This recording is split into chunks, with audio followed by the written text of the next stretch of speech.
Hello everyone, my name is Tchindje Vanessa. I'm a consultant at Strategist. During the past 4 months, I've been working on women's political participation.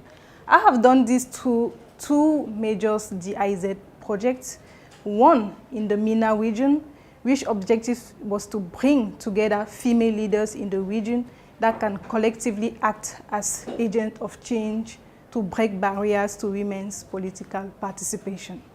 The second project, which was in DRC, was to really help women that are running for offices at the local level to strengthen their capacity and also provide them with tools that will help them to win these elections. So after all that experience, I come out with 3 key lessons. The first one is the importance of building networks and also mentorship.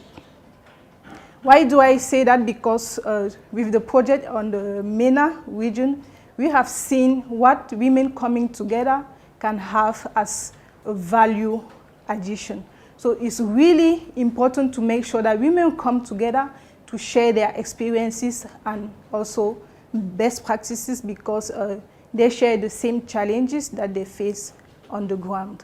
And mentorship in the sense that there are some women that are still beginning, whereas in the other hand, we have women that have already moved forward and they broke some barriers. So it's important to bring these two categories together to make sure those that are beginning learn from those that are already leaders, whereas they are still fighting to have greater positions.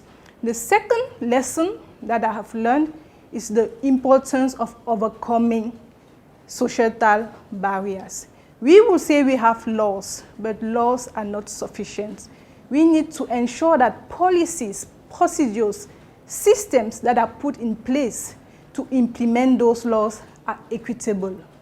In the MENA region, for example, we have quotas in some countries, of course, but these quotas are not really implemented on the ground because societal barriers really hinders women from presenting themselves for political positions. So this is an important aspect to overcome. And the third element that I'm bringing out here is communication and visibility. Women are doing a lot on the ground.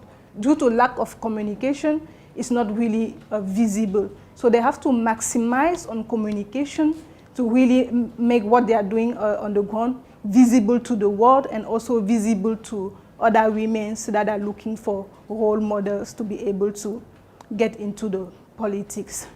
So moving forward from here, what we are going to do at Strategist is really to focus on feminist development policy in general. And we have a functional state concept that we are developing, and this female development policy really fits into it. But on the thematic of women's political participation, we will be focusing on feminist development policy, and this in 3 specific aspects. The first one is at the level of state. What does feminist development policy really mean for African states? How do we implement this feminist development policy in different sectors? So these are the questions we are having in mind concerning states. The second aspect in which we are going to look at the FDP concept is in terms of projects. We are implementing with our partners a number of projects. So we, on our end, we are going to make sure that this concept is brought at the table in all the projects in which we are involved, to make sure that feminist development policy is integrated, to make sure that the projects, as they are being implemented, have this women inclusivity, have this women and have also inclusivity aspects in their project. And the third aspect is about women's leadership.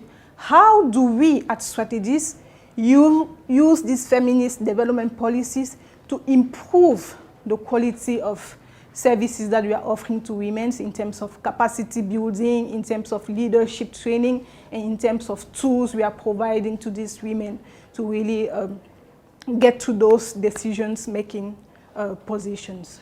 So this, in a nutshell, is what we are going to focus on as strategies.